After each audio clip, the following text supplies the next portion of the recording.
We're recording.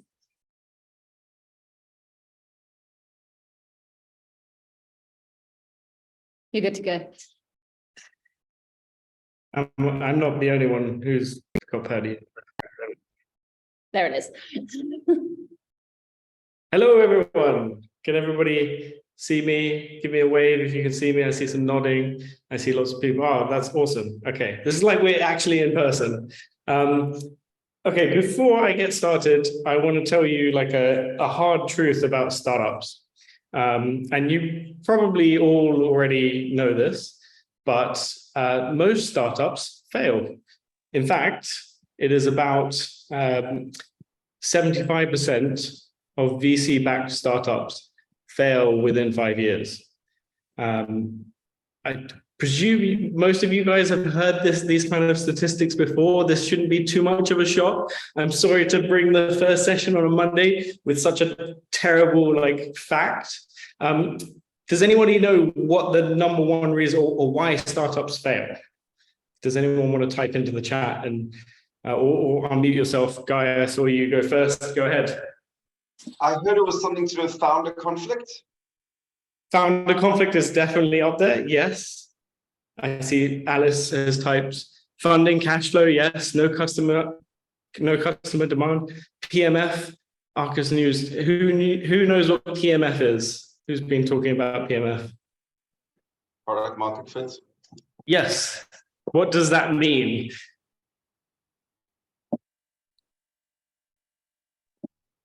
Anybody? What does product market fit mean? That the product that you have on the market is effectively serve the problem of users, and therefore there is a consistent stream of sales. Yes, people willing to buy your product.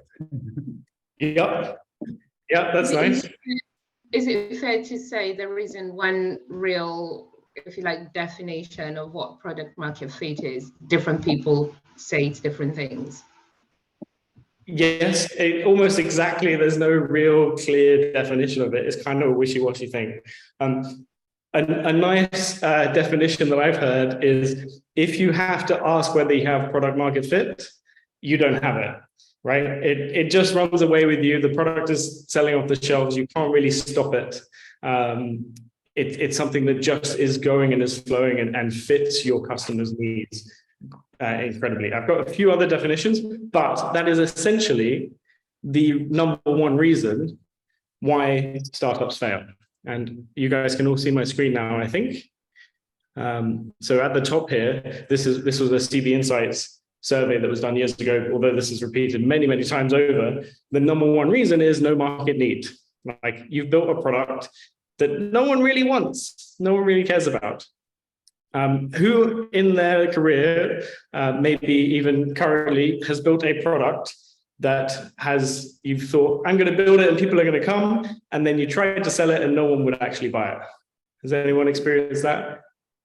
Guilty? Yes. Yes. Okay, that's good. So some honest people in the room and some maybe trying to twist it, but I definitely have, and I continue to build loads of products or features that don't actually have a market need. The second reason, and you'll notice these numbers don't add up to 100%. That's because sometimes there are multiple reasons startups give for why they fail. Ran out of cash. I might argue that if you had a product that was selling, then you probably would be able to fundraise quite easily. And so, yeah, the number one reason is really like understanding your customers and making sure you're building the right product rather than necessarily building it right. So that is what I kind of want to talk to you about today is talking to your customers and how can you actually, how can you do this? How can you practically do this? What questions should you ask? All of these sorts of things, so that hopefully you don't make the same mistakes that I have done many times over and many other people have done, and you can build the right product. Just a backstory. This is my last startup in London called Story Terrace. We spent about 2 years building this product. So we had a really cool thing to sort of crowdsource and crowdfund books for retirements or birthdays. You could add stories, you could add photos. We integrated with like Facebook photos, Google Photos, like loads of really cool integrations. We had a donation button and you could fund the book. We could invite via your contact book. We built loads of really cool features. We then got it out into the market and very, very few people actually bought it. And essentially we ended up throwing it in the bin. So this is from personal experience. I've also been on other teams for big banks where we spent millions over years building stuff that just gets put away, which is what I want to avoid you guys doing this. So that's what I want to talk about, is talking to your customers. We've already covered kind of the, excuse me, the why. Hopefully that's pretty clear. When should be now and before you even start building stuff.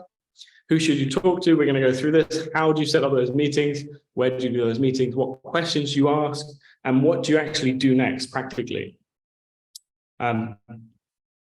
Just a summary, why do we want to do this? We want to drive all of these insights from customers will help you to drive not just how your product works, but it will also drive like how you market your product, who you're marketing to, how you talk to customers. If you really understand what they care about, you'll be actually being able to sell it much more effectively, because you'll cut out what you think your customer wants because you'll know what they want. Of course, it will drive how your product features are built, and in general, I guess, all of the things for your business. Okay, so sorry, that was a brief intro of my talk. Who am I? My name is Robert Desmond. Lots of people call me Desi. I'm a CTO, tech co-founder. I currently have a bootstrapped B2B SaaS called Leadsie. We are marketing software for marketing agencies to help onboard their clients. We are profitable. I know that's a dirty word these days in startups, but we are growing faster than ever. We continue to grow nicely. So I've gone through the experience and I've seen it all happen firsthand. I also had this other startup, which I think someone asked in the chat, what is the name? It's called Story Terrace. The platform that we were trying to build was called Story Starter. It didn't work. We threw it in the bin. Over the last sort of 5-6 years, I've been on many different programs with 500 tech stars, will be, and I've seen over, I think, 200 startups now, easily. In Story Terrace days, we've raised crowdfunding. I've built a bunch of tech teams, both in-house in London and outsourced in Ukraine, in Poland. So I've got experience with that. I'm a computer scientist, so I do mostly like to be in a much darker room than this, coding away. But I understand the tech. I also like cycling, and I have 2 boys, and soon, hopefully in a few weeks, a 3rd baby boy is coming. So I'm trying to sleep as much as possible now, although that doesn't seem to be happening much. Cool. Okay, so you probably have some questions of who do you actually talk to? Has anyone ever heard of this concept of a customer pain scale? No. Okay. So quite often startups will say, oh, we'll just talk to the market and we'll be able to sell to everyone. And if they don't know anything about our product or our problem, we'll be able to educate them and they'll be able to just come on board and they'll buy our product. If they have the problem, we're solving it really well, and they'll just spend money with us. And what happens is those people will say things like, yeah, I definitely would buy that. But then they never do because they don't care enough about the problem. So the way that I like to structure how we split our customer segment or our potential audience is into those who are actually doing something. So whether that's they are paying for a competitor or they are trying to hack something together. Maybe your solution is can be replicated or hacked together using spreadsheets or Zapier zaps from one thing to another. If they're actually spending time or money trying to solve the problem, they are the ones that is much better to go after. because you won't have to spend years trying to convince them that this is a big enough problem that they need to actually spend time and money doing it. The other half are those who are doing nothing, the ones I like to call time wasters.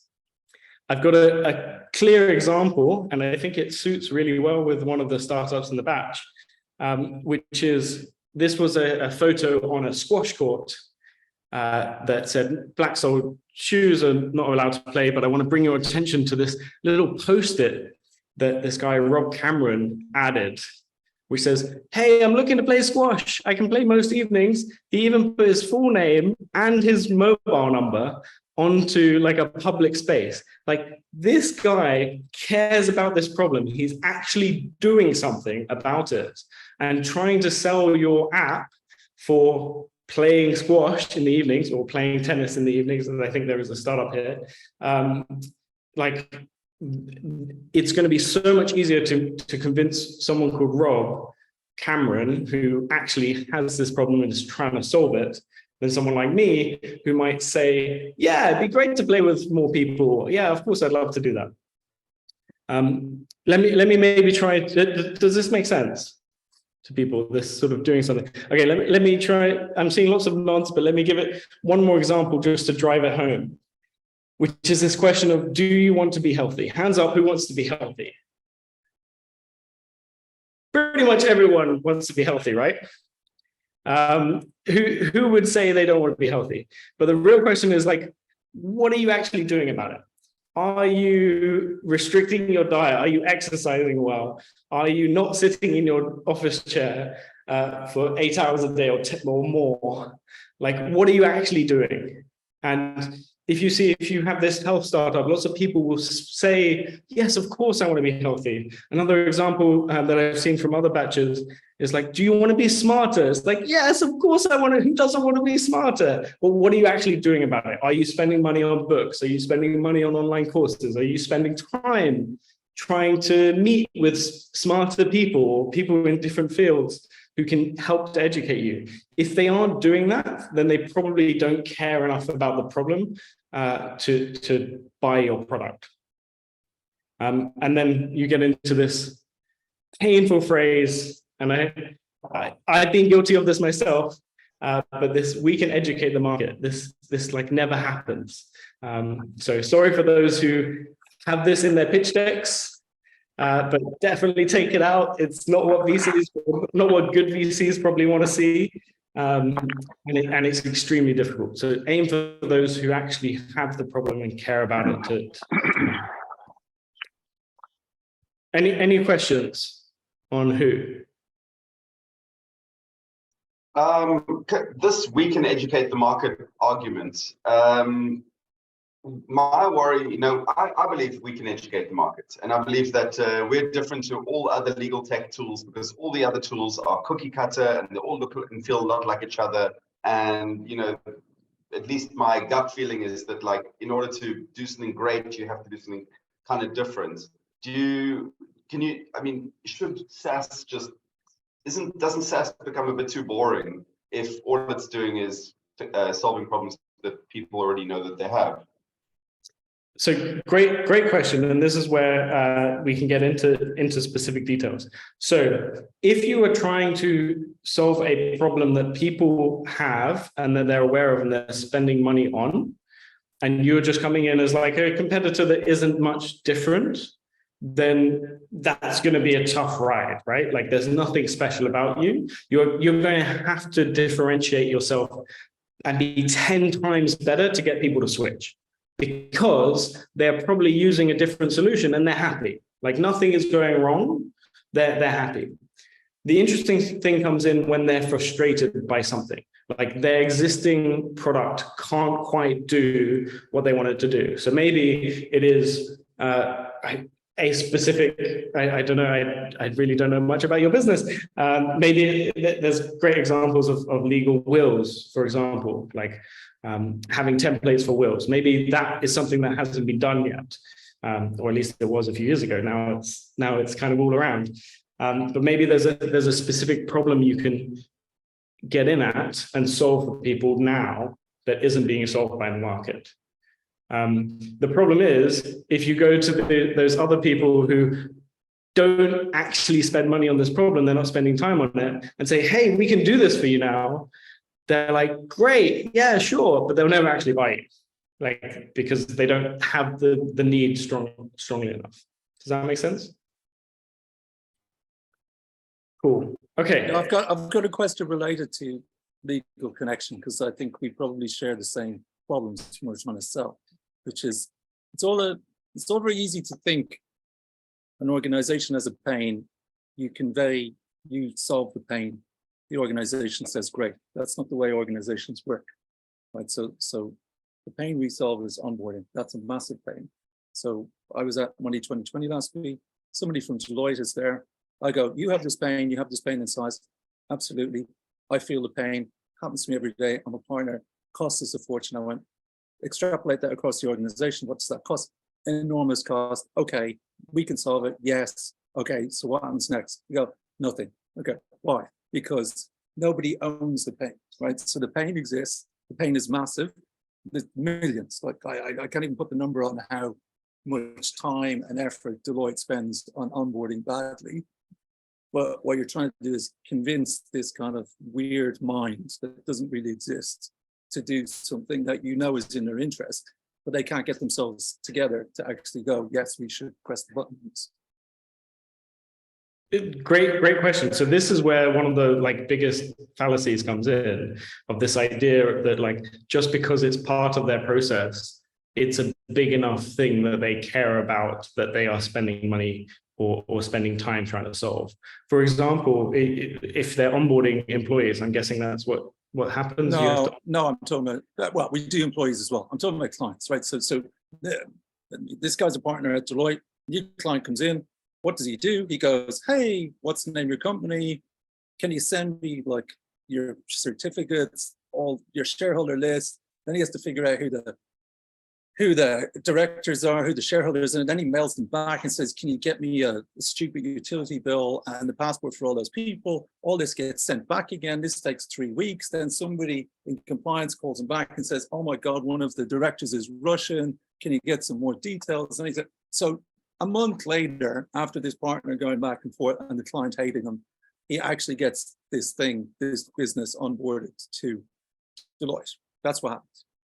Okay, we can definitely maybe talk about the specifics of yours outside of this call, but it sounds extremely interesting. And the one thing I would say is look for that real struggling moment. And in my experience, if you can identify that struggling moment, which it sounds like you have, and you can give them a solution that either solves it or is 10 times better than what they have, and good enough on certain things like, GDPR, security, this sort of stuff, then hopefully they should be able to jump at it. But I'm very happy, Edward, to jump on. No, fine. No, I don't want to divert it. All I'm trying to say is that it's a simple view of the world to say, there's pain, I have a solution, enterprises will adopt. And you could say, well, the pain isn't big enough. No, the pain is big. It's just actually navigating who owns the pain. When it's much easier to solve when you've got a very, very specific person who's the purchase decision and they also own the pain, right? That's the ideal scenario. But not all problems are like that. For sure. And then selling enterprise is a whole another kettle of fish. Yeah, that's another, yeah. Okay. Let's talk about just actually getting to talk to potential customers. Like, how do you actually get to talk to customers? I have a template here, which is kind of like a hack. I don't like the word growth hack or any of these things, but it's a template that I've used very successfully and had many other B2B and SaaS companies use, even B2C companies, of how to actually get to talk to them. So I have a sort of outreach which works really well on LinkedIn. It can work on Twitter. It can work on over email as well. Start off, hi, first name. Please don't put first name in capitals, like actual first name. I've done that with mailing lists before, and it's painful to see the responses come back. Okay, how you want to start? You want to start out with something personal to the individual you're sending this message to. I saw you on X podcast, or you wrote this article, or you tweeted about this. The reason why this is so powerful is because most people write stuff on their social media and don't get much response. So if someone goes out of their way to read it and send something back and see what they actually care about and what they've written about and insert a specific observation, then the other person is going to be much more susceptible to talking to you. Everybody loves a bit of praise. We all have this ego, right? Now, the next step, I am, and here's a really nice phrase, thinking of building a tool to help do and then insert the problem that you're trying to solve. Some of you will say, but we've already built our tool. Yes, but it might not be finished. No product is probably ever finished. You're always trying to iterate. You can ask for feedback on a tool that you're building. That's absolutely fine. But the point of this sentence is to say, you are not trying to sell them something. You are just trying to understand what they go through so that you can better serve potential customers in the future. The final main paragraph is, would you be able to help give me feedback? So help is an extremely key word here, because who doesn't want to help someone who's just listened to a podcast that you've been on? Of course, yeah, 10-minute call, 15-minute call, absolutely fine. They never end up being 10-minute calls or these sorts of things. They always go on for an hour, but don't worry, you can just put in 10 minutes here and it will go on. And then ideally the end thanks with some sort of smiley face emoji to make it really clear, like you're not trying to sell to them, you're just trying to understand what they are doing. I see Debbie does something similar to this, and it works. So this is the little cheat sheet of how to get some responses if you need to talk to customers. It also does work quite well in sales calls as well. I see 20 out of 100 success rate. I've definitely seen even higher rates than that if you put in the time to look at the background of the person that you're targeting. I have some screenshots. This is exactly what we did at our business Leadsie. Here's some examples. One thing that's really interesting to see from these screenshots is like within 2 hours, I've got responses back on LinkedIn. In some cases, like, 2 hours here.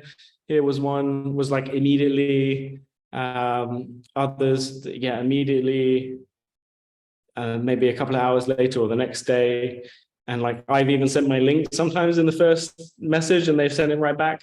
I've set up loads of meetings extremely quickly using this template. Any questions on this template before I move on? Cool. Okay. So how do you actually talk to them?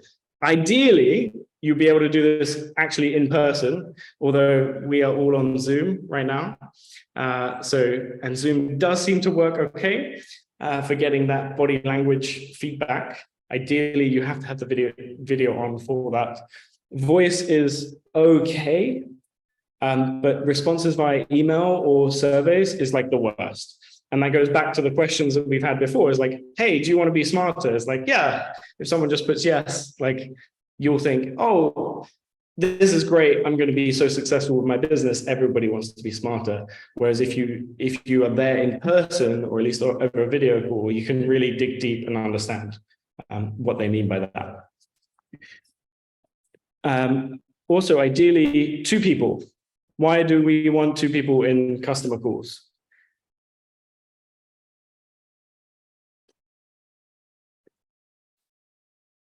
Any idea why we'd want 2 people on these customer interviews? One to speak and one to listen. Yes, exactly, Debbie. Thank you.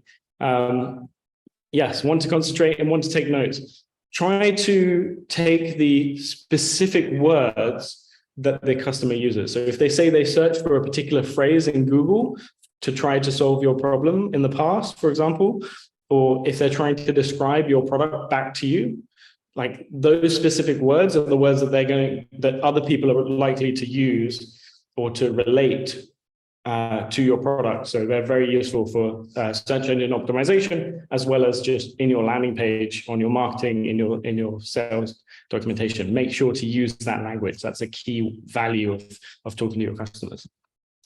And finally, just a little caveat: do not record Why do we not want to record? Any ideas why you don't want to record? Aha, Debbie's been caught out by my trick. People feel spied on. Yeah, definitely. Privacy for sure. People's demeanor changes when they're like being recorded. It's like, oh, I need to make sure that I act properly because if I mess up, it might come back to haunt me or something, right?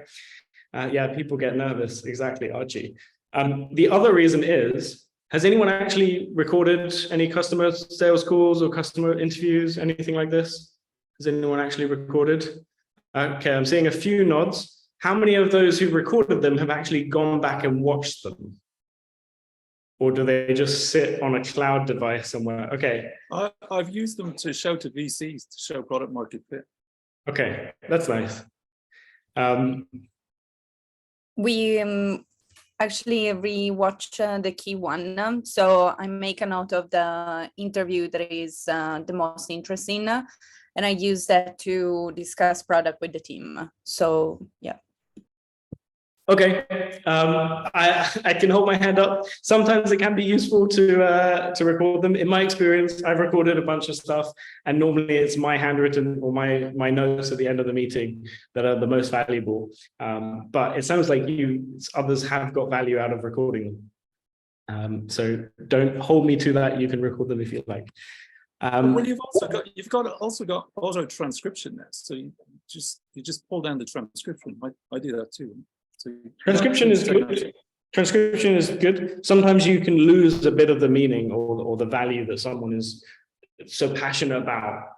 Like one thing that I found is trying to explain products or listen about particular things. You don't get the energy that someone has when it's in a transcription. So yeah, that's why it's so valuable to be face-to-face, or at least video-to-video face in these things. Airbnb had a really nice little hack right at the beginning of their business, which was they would go around to the customers, the ones renting out the properties, and they would pretend to be photographers. They were actually the founders, but they wouldn't tell the customers that. And they said, hey, we've been sent by Airbnb, we're going to take photos of your apartment. And they would just talk to them and just have an honest conversation about what the renters really cared about. And it helped to drive their roadmap. It was like they were being handed the roadmap from their customers just because they were so close to them. So maybe you have some ideas with your product of how you could get close to your customer, offer them something else, or get in there to really understand. Okay, what specific questions you ask? I know you're very early on in the journey in this boot camp or in this program. Have you ever seen like a customer journey or like pirate metrics, like the R metrics, something like this idea of, hey, your customers first hear about you and then they might come back to your website or get an email, and then they actually do something meaningful in your product to actually be activated and become a customer? Does this make sense? Yes. Cool. 10 touches. Yeah, there's loads of different models out there. This is essentially what you want to talk to your customers about. Like, how did they switch to either your product, or if they're not using your product, what other solution are they using? Like, what are the thought process they go through? What steps did they have? When did they switch from being interested to actually buying? That's what you want to talk about. And at the end of this, I have a nice and easy exercise for you to fill out, which is a pain relief highlight sheet, which will have the struggling moments. Ideally, you'll identify a struggling moment about the customer's journey where they decided they wanted to purchase or use a different product, what progress they were trying to make, and as we all know, yes, people buy things for functional reasons, but it's also emotional and social. They want to show off to their boss, or they want to show off to their clients, or they want to feel good about the neat solution, or they want to feel good that they can go home earlier. So if you can try to dig out from these customer interviews what those are, that's extremely valuable. And then finally, the anxieties. What are the things that worry the customers when they were trying to buy a particular product or trying to solve the problem before? Okay, specific questions to ask. Real experience. Number one, you always want to talk about real experiences. You don't want to talk about hypotheticals. This goes back to the would you like to be healthy question, right? I tried to make some of these examples fit for the group and for the list of some of the startups in the group. So see if you can figure out if you're in these examples, but don't just say, hey, what if you could have a central place to plan your event? Everyone's going to say, yeah, that would be great, right? But do they really care? It's much better to ask something specific, but like, when did you last organize a party? Like, what did you go through? What were the steps that you went through? What were the pain points? What was that struggling moment? These hypotheticals end up giving you loads of rubbish because we're human and we lie, and sometimes we don't even know why we do things ourselves. And to sound cool in a customer interview, we might say some stuff that isn't true, just because that's how humans work. So focus on real experiences, real things that happened in the past, not hypotheticals in the future. What did you do when you had to collect money from a group? I think that was one of the selling points for this party planning app that may or may not be in this room. Okay, open-ended.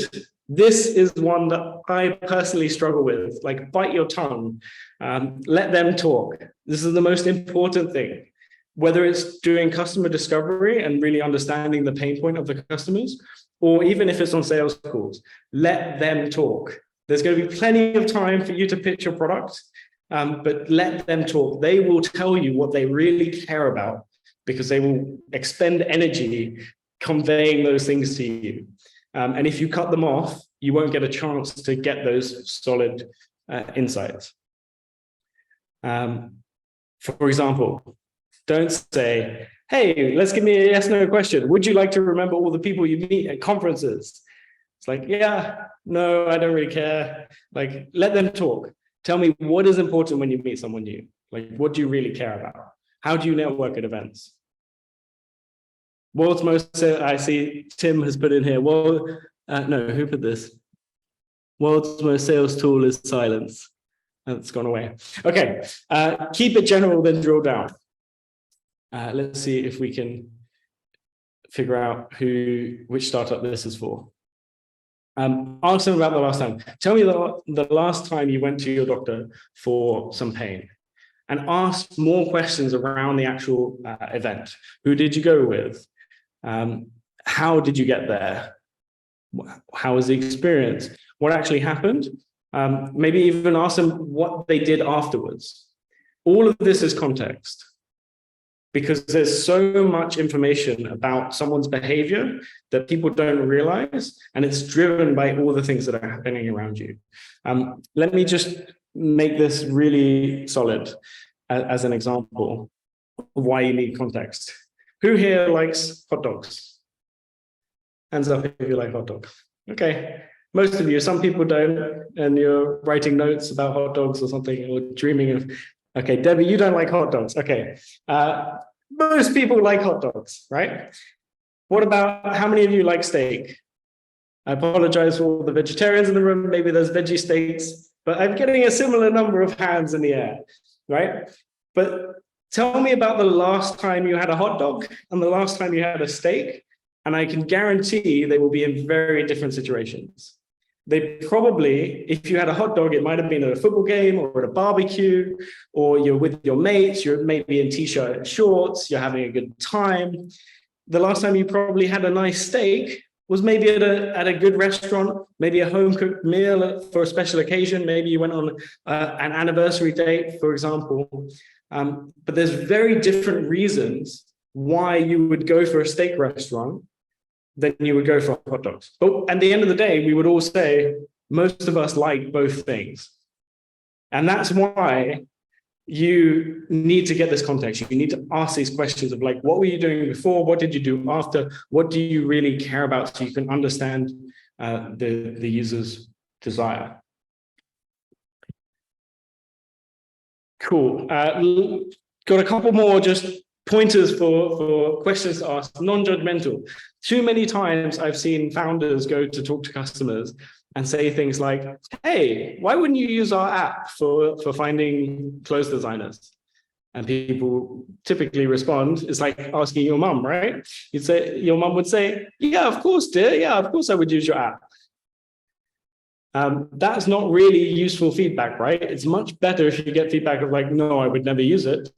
If you learn this upfront, 2 years before you spend 2 years before you spend endless amounts of cash getting software developers to build it for you, you're going to save a lot of money and a lot of heartache by building the right features or the right product. But if you ask, tell me more about what you care or cared about specifically when you chose, I don't know, your wedding dress. There's a startup in the group that's about designer clothes. I modified the question to be wedding dresses because that's something that I could relate to because I'm not very fashionable, as you may or may not be able to tell from here. Finally, I want to add sort of what else does the person try to solve that problem? So don't just ignore all of the elephant in the room that like there are other products out there. Like ask them, hey, what else did you use to try to solve your problem? In this case, tracking of music royalties. I don't see Kinney or the Music Mesh guys on the call, but I think they're in the batch. Cool. Yes, and finally, functional, social, emotional. If you can ask these types of questions, people are generally quite forthcoming, I found, to express how they feel emotionally and how they want to show off to the world. So this is possibly the most important thing because this is really why people buy. Okay, it needs to functionally work, it needs to be functionally good enough, but I've been on many demo calls where our product hasn't worked and it's gone all to a blue screen and the whole app has died, but the customers still wanted it because they want that feeling of impressing their clients in the case of our product. Functional, social, emotional. Yes, cool. Finally, the last one, please ask questions that scare you. So for example, I think there's a metaverse startup or metaverse as a service startup. Like, do you really need a metaverse? Like, it's all very well having conversations with potential customers about how great it could be to have a metaverse for your particular brand. But ask them the question of like, hey, do you really need this? Is this something you care enough about? Are you going to spend 100K, 500K getting us to build this out? Or actually, is this just a fishing expedition? Cool. Any questions? I've got some more example questions and qualifying questions. I'll send the slides around, or Perdy will send the slides around. Yes, any kind of questions? Ideally, you'll be able to come at the end of this and be able to fill this up. Yes, this is exactly jobs to be done, Indiana. So jobs to be done is what I subscribe to. Does that all make sense? And if you have a specific question that you want to ask live, you can just raise your hand or take yourself off mute if that's easier, or post it in the chat. Cool. Michal? It's me. Michal? Yes. Hi, Robert. Thanks so much. Very nice talk. Very nice run through. I think sales techniques majority is something I've been in for over 7 years myself now. I just wanted to add, because that might be helpful if I could add my 2 cents, that one of the things that in my work came very handy is to discuss with the potential users, customers, risks. And that specifically are the risks that they could envision when investing in a solution, especially when you're introducing something new. I think you call them anxieties in your slides. I referred to them as risks, but I think there's 10 specific risks that typically people kind of think of when they invest in a solution, and it's definitely good to go through them, through these with the user, because that really helps to unlock the transition to the next stage. Because very often there might be pain, there might be need, but if there is a risk they perceive in their heads about investment, maybe losing reputation, maybe that implementation will be too long, etc., and they never vocalize that, you'll never know what happened, right? And that really helps in conversion. So we just wanted to add that. Maybe it's going to help someone here. Yeah, great. This is one of the best questions because it can help you not just in your like sales journey, it helps you in your marketing, but also your product. So like a great example is the mattress industry. Like one of the biggest anxieties about ordering a mattress online is, what if I don't like it? Or what if it doesn't feel nice? And that's why you saw a lot of these huge on-demand mattress delivery companies come into the market with free pickup, free delivery and free pickup. If you don't like it, returns within 30 days. Like that's one of the biggest anxieties. And if you can get to that, then suddenly you can solve this huge market. And that can be baked into your marketing, your sales, your product, everything. One other thing as a suggestion, I used to do this for a living, was map markets for people. And we used to work on the basis that we would have a set of questions so that everybody we spoke to had the same questions, so that you would have qualitative and quantitative, which was very useful with VCs. So I don't know if you subscribe to that, but that's certainly the model that we use. Yeah, I'm much more of a, what I found is once you do about 5 to 10 customer interviews, you hear the same things over and over again. And then you don't even need any document like this because it's already there. It's like you have the summary. It was more the fact that you're just you initially you're doing discovery and then you're doing verification. Yep. In the same process, and you've got something qualitative and quantitative that you can put in front of a VC and say, I spoke to these 20, 30, 50 people, and here's what they said. Great. Love it. Ganesh from Spin Tennis. Yes, Spin Tennis. So thank you for your example earlier. Same thing we see on tennis courts. So the problem is definitely there. What I'd kind of like to ask is, like, be more specific on the type of customer to talk to in terms of priorities. So we've got 15,000 users in London. Do we talk to the people that haven't even activated, the people that have paid, the people that haven't paid, or the people that churned? Who would you, obviously with a small team, it's difficult to prioritize who to talk to. How would you prioritize which customers to talk to? So I personally would spend your time and energy on those who are actually doing something and spending money on the problem. So those who are actually paying for your product, and if you can fully understand what they really care about and help to solve them, then you can, no doubt, there's not just, I don't know how many customers you have, but no doubt you haven't saturated the whole market yet. There's definitely more people to get. And there will be other anxieties that creep into those who are paying that you'll be able to find out from those conversations that maybe those who don't. So I would invest your time in those who are actually spending money solving the problem. Okay, cool. Thank you. I have a really good example, like I think is a fun example that I want to maybe ask the group in kind of a workshop style. So, and Kinney and Music Mesh, who've seen this before, don't spoil the answers. But I was scrolling Facebook the other day, as I doom scroll far too often. I hope you don't all do the same thing, but it happens. And I came across this ad where there was a chess set of pieces that moved automatically. They had like motors underneath the chess set, and it would move it from one position to another. And it was like $300. And I went, yes. And immediately I bought it. So I'd love the group to come up with ideas on why, or like, why did I buy this?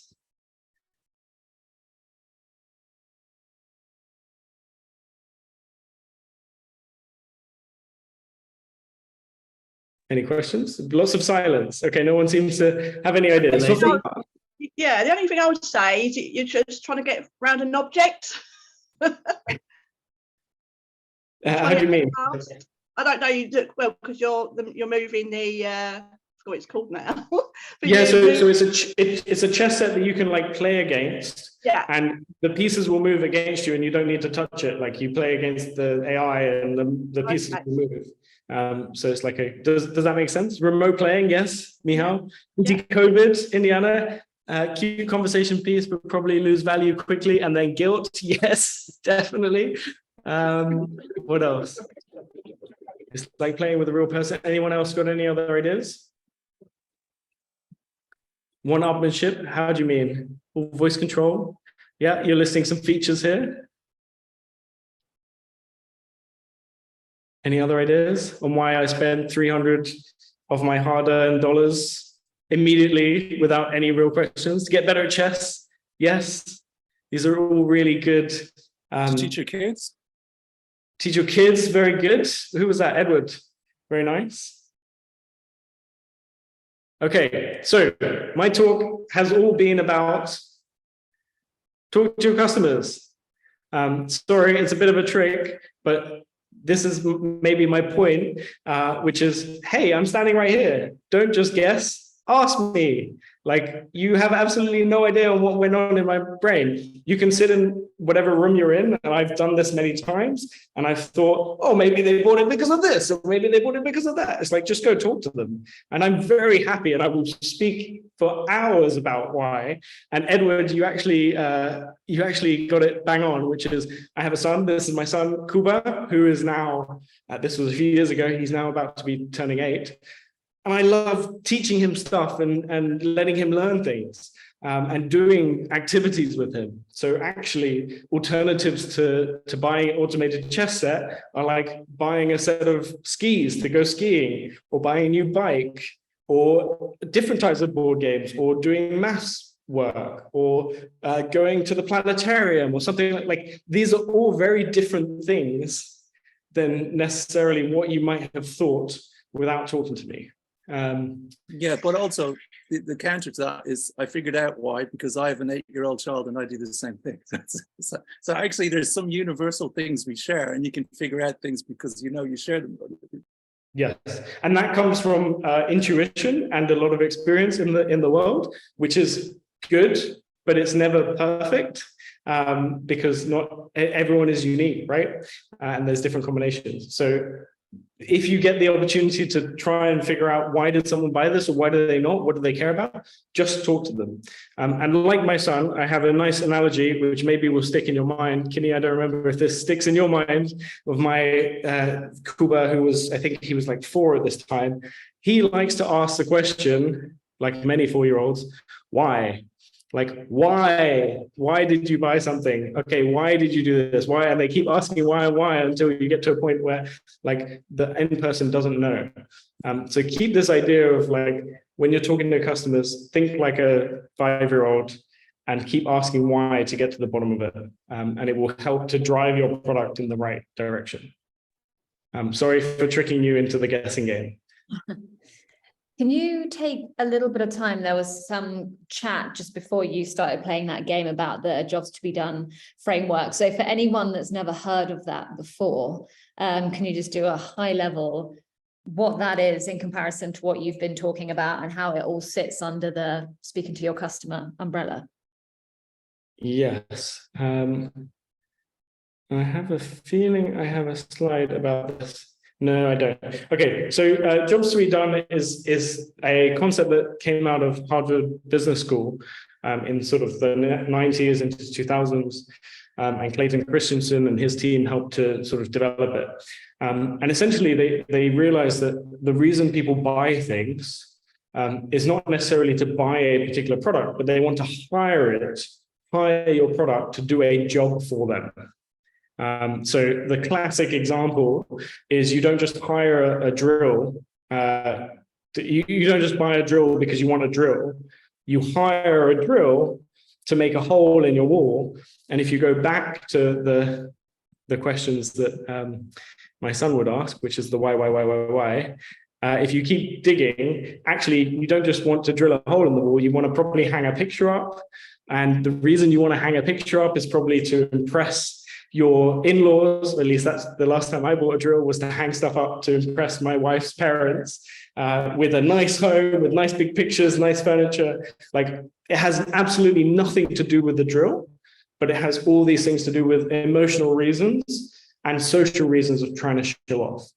And you're saying, but I'm B2B SaaS. We're purely functional, right? Like, no, we have a B2B SaaS. The reason people buy Leadsie is because they want to impress their clients. and Edward, it sounds like we have quite similar businesses. They want to, the amount of times we've been told by our clients, oh my God, they love us because the onboarding was so quick. Like, I feel so good because they told us how great the onboarding was. Like, that's what they really care about. And they're going to stick with us for many years to come because they're impressed. We never lose a client. Yeah, absolutely. Yeah. No, if you get it right, it's super sticky.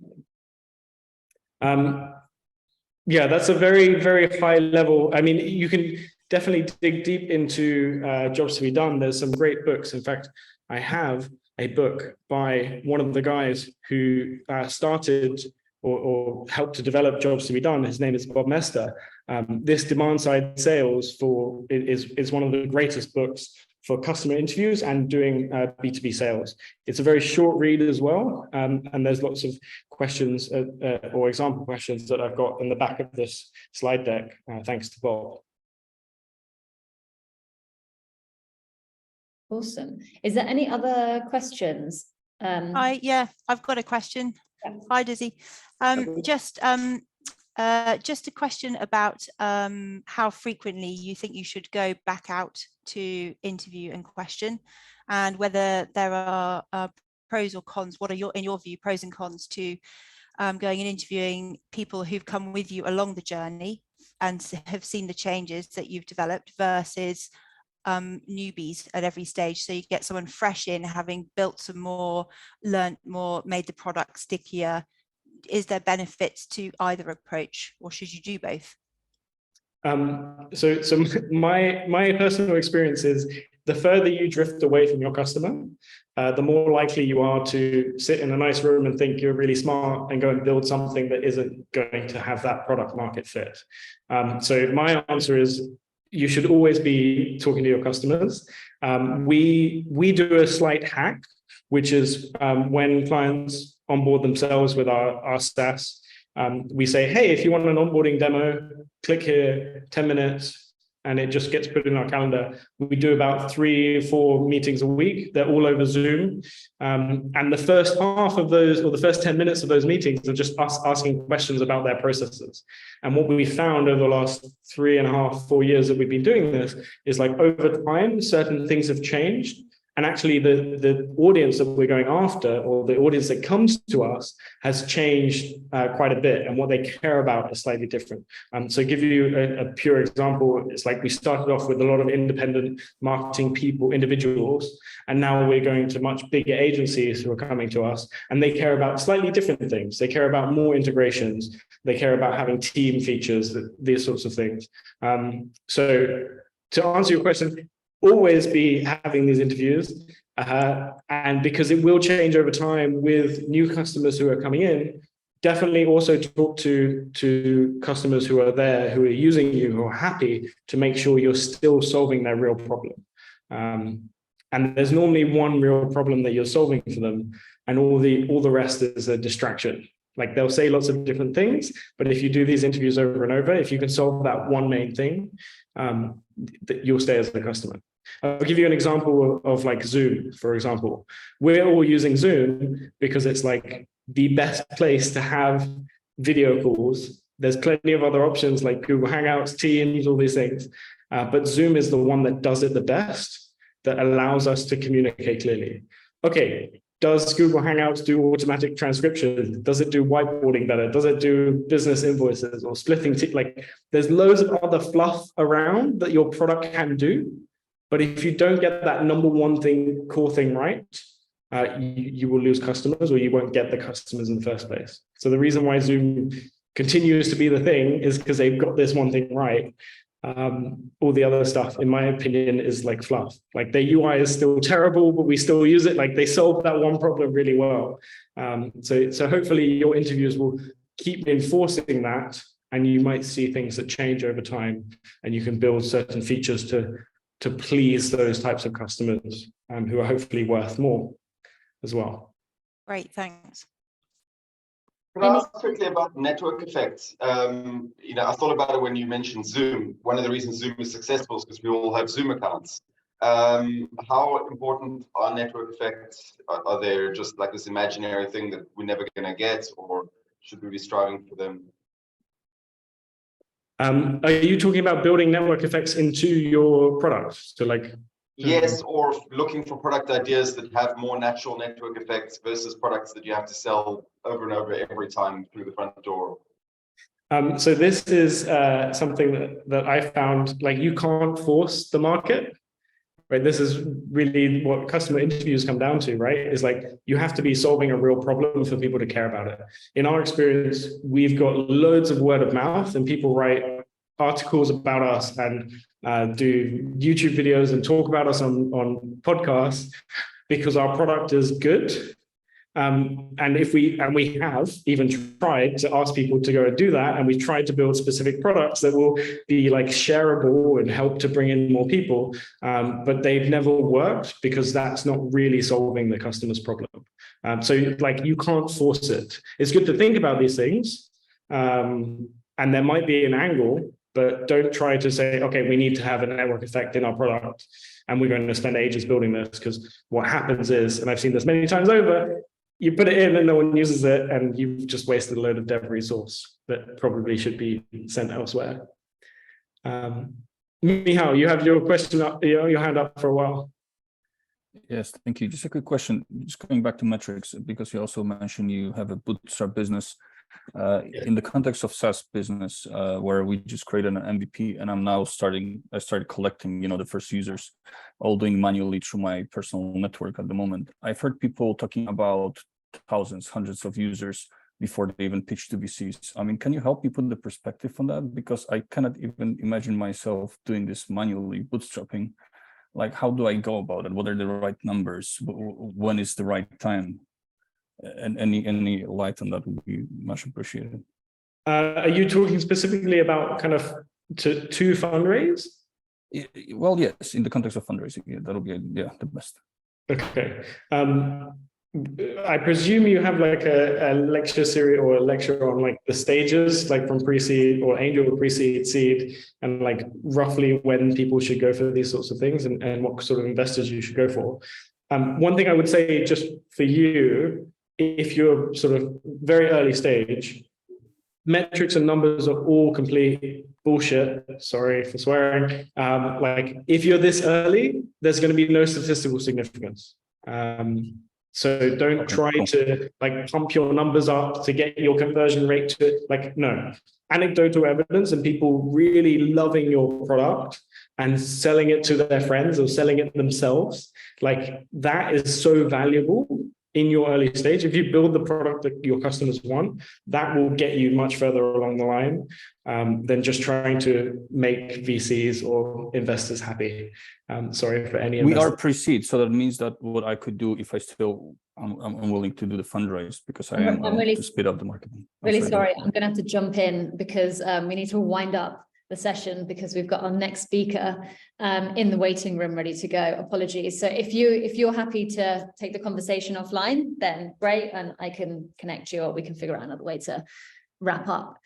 Thank you so much, Desi, for all of that super insightful information. Yeah, if you share the deck with me, I can then share it with the rest of the cohort. Everyone here, stick around. We're going straight into our conversation with Tom Foster Carter. Desi, you're free to stick around or go. It's up to you. Thank you. I will just add into the chat my LinkedIn and the slides. Thank you, guys. Thank you. Feel free to message me. Happy to have any follow-ups and discuss these things because I love helping people not make the same mistakes I